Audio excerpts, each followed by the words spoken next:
नमस्ते एडुइंडा चैनल में आपका स्वागत है। हम बात करेंगे भारतीय स्वतंत्रता संग्राम में किसान आंदोलनों की भूमिका। आज हम बात करेंगे नील दर्पण नाटक के बारे में। नील दर्पण दीनबंधु मित्र द्वारा 1860 में लिखा गया एक प्रसिद्ध बंगाली नाटक है। ये नाटक ब्रिटिश शासन के समय नील की खेती से जुड़े अत्याचारों को उजागर करता है।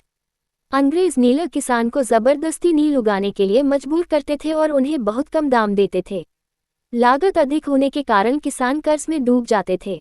नील की खेती से जमीन भी खराब हो जाती थी, फिर भी किसानों को कोई विकल्प नहीं दिया जाता था। नील दर्पण किसानों के दुख, शोषण और उनके संघर्ष को प्रभावशाली ढंग से प्रस्तुत करता था। सबसे बड़ा प्रभाव यह था कि नील दर्पण ने नील की खेती करने वाले भारतीय किसानों पर हो रहे अत्याचारों को जन जन तक पहुंचाया। यूरोपीय नीलहों द्वारा किए जा रहे शोषण, जबरन खेती और अमानवीय व्यवहार को नाटक ने सजीव रूप में प्रस्तुत किया। इससे समाज के शिक्षित वर्ग में किसानों के प्रति सहानुभूति जगी। इस नाटक ने प्रेस और पत्रकारिता को भी प्रभावित किया। जब नील दर्पण का अंग्रेजी अनुवाद प्रकाशित हुआ तो ब्रिटिश सरकार और नीलहों में भारी असंतोष फैला। लेखक और प्रकाशक पर मुकदमे तक चलाए गए, जिससे अभिव्यक्ति की स्वतंत्रता का प्रश्न जोर शोर से उठा। नील दर्पण का एक महत्वपूर्ण प्रभाव ये भी रहा कि इसने नील आंदोलन को नैतिक और वैचारिक समर्थन दिया।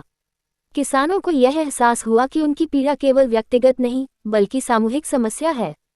आगे चलकर यही चेतना चंपारण सत्याग्रह जैसे आंदोलनों की पृष्ठभूमि बनी। हमारी कोशिश रहेगी कि हम ऐसी ही रोचक और ज्ञानवर्धक बातें आपसे शेयर करते रहे, इसलिए लाइक और सब्सक्राइब जरूर करें।